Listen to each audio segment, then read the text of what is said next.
యూఎస్ఏలో 1960లో ఒక famous RJ. ఎంత గొప్ప ఆర్జే అంటే ఇప్పుడు మన తెలుగు యాంకర్స్‌లో, టీవీ యాంకర్స్‌లో సుమా గారు ఎలాగో, ఆ టైంలో ఆయన అలాగా. ఆయన వస్తున్నారు అంటే లిజనర్స్ అందరూ ఎప్పుడెప్పుడు విందామా అని చెప్పి అంత ఆసక్తిగా ఉంటారు. ఆయన గొప్పతనం ఏంటి తెలుసా?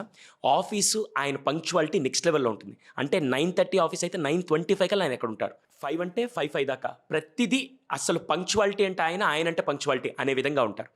ఒకరోజు ఆయన్ని టెలివిజన్‌లో తీసుకొనొస్తే ప్రపంచం మొత్తం చూస్తారులే అని చెప్పి టెలివిజన్ ఇంటర్వ్యూకి పిలిచారు. ఆయన గురించి ఆల్రెడీ తెలుసు పంక్చువాలిటీ. ఆ రోజు ఇంటర్వ్యూకి 10:00 అయితే మాక్సిమం ఆయన 9:55 కల్లా వచ్చేయాలి.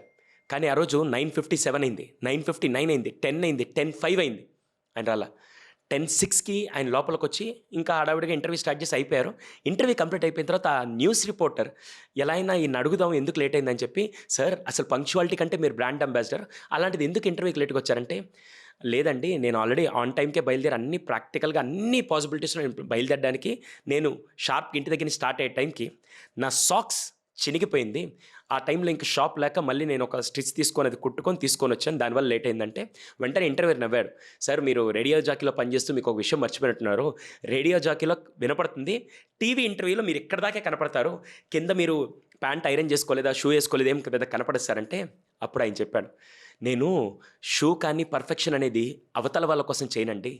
నాకు నేను స్ట్రాంగ్‌గా, కాన్ఫిడెంట్‌గా ఉండడానికి నేనెప్పుడు నన్ను నేను కాన్ఫిడెంట్‌గా ప్రెజెంట్ చేసుకుంటాను. సాక్స్ మీకు కనపడబల్లేదు. కానీ నాకది వెల్తీగా ఉంటుంది. I want to be confident by wearing everything in a normal way. So, దానికోసం" అని చెప్పన్నారు. అర్థమవుతుందా? So, be yourself, be what you are, represent with the confidence అనే దానికి ఎగ్జాంపుల్ ఈయన.